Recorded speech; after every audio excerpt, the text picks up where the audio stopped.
I think I've said it at least 10 times already, but I read an interesting study that you have to do things at least 22 before they are committed to memory and habit. So maintenance, maintenance, maintenance, maintenance, maintenance. It's really, really, really important that you have practices in place, and it's even more important that they are maintained properly so that they can be functional. I remember bioretention site. This happens to be right upstream of that bioretention site that was installed 2 weeks prior. Well, maintenance was like immediate, within the first month. Avoid sites with active construction, and if you can't avoid them in areas that are continuing to build out and grow, make sure you anticipate your watershed. Many of these practices rely on that scientific-based pore space to increase infiltration, and filling that with construction sediment is probably not going to lead to the success of your project. Oh, stink. There's supposed to be another photo up here, and I've tried several times to get it in the presentation, but I guess it's just not meant to be. BMPs in series. You'll hear some research and maybe some folks talk about BMP trains and increased removal efficiencies, and that can be very effective, but you have to go back to those 4 steps, that planning, design, and construction, and make sure that all of those things are working in cooperation, just like your team. The photo down here is actually a great LEED certified building, lots of LID best management practices. There's a green roof here, a cistern that catches any overflow, a bioretention cell here, some permeable pavement. It's an all-star for practices, and they work really well together. The team that put this in did a great job of thinking about these things in advance. And I can pick on this other project, even minus the picture, because a colleague of mine encouraged me to use it so that we can learn from mistakes, but she installed a curb cut in the parking lot that goes right into this really nice rain garden. But what she didn't think about is all the trash trucks and all of the landscape trucks come through that parking lot, and there's a large quantity of sediment and other things that are on their wheels, and so all the runoff that washes all of, or moves over these tires in a big rain, takes all that sediment right to the end of her curb cut and clogs her rain garden. So as you think about putting these practices in series, make sure you consider all the possible scenarios and how they'll work together.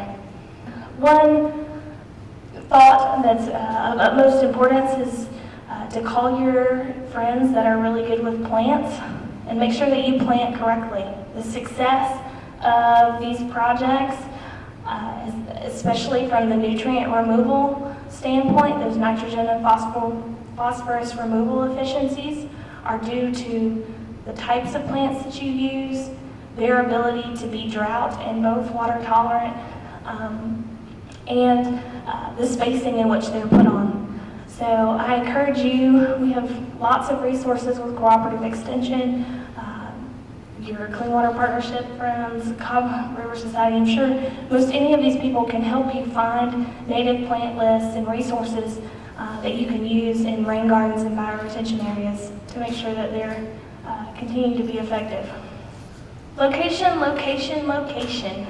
One of the most important things when you're considering site selection for these best management practices sort of goes back to that putting BMPs in series.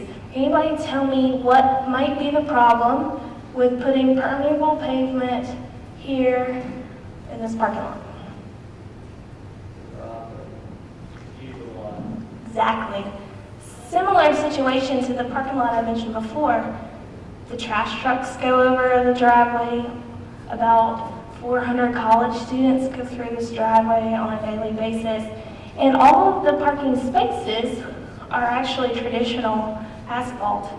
And all of that gets crushed up clogs the permeable pavement. And so even with their best maintenance, in which they come and vacuum out this permeable pavement regularly with the street sweeper, they still don't have that optimum infiltration rate that they once had because of the clogging. And simply a matter of location. Location is probably one of the most important things to consider. As I mentioned, throughout all phases of the process, I encourage you in the planning phase, getting these people around the table to talk about where these projects might be put in place, to visit the location. Sometimes there are things that we don't always see on a set of plans, and then to revisit your location once a rain garden or other practice is installed. And lastly, probably the best lesson learned is to ask for help. There are a lot of, Kelly mentioned it earlier today, a lot of the speakers and planners for this event want to help you as you pursue low-impact development. There's a lot of resources out there. Please capitalize on those, whether it be school groups, community organizations, or just a bunch of friends over for a sporting event. Capitalize on getting these folks out for help. I want to thank you for the opportunity to talk to you a bit today. I know some of that may have been a bit overwhelming, but I think we can refer to Aldo Leopold for continuing to be hopeful with these practices. And just wanted to point out a couple of the resources Kelly talked about.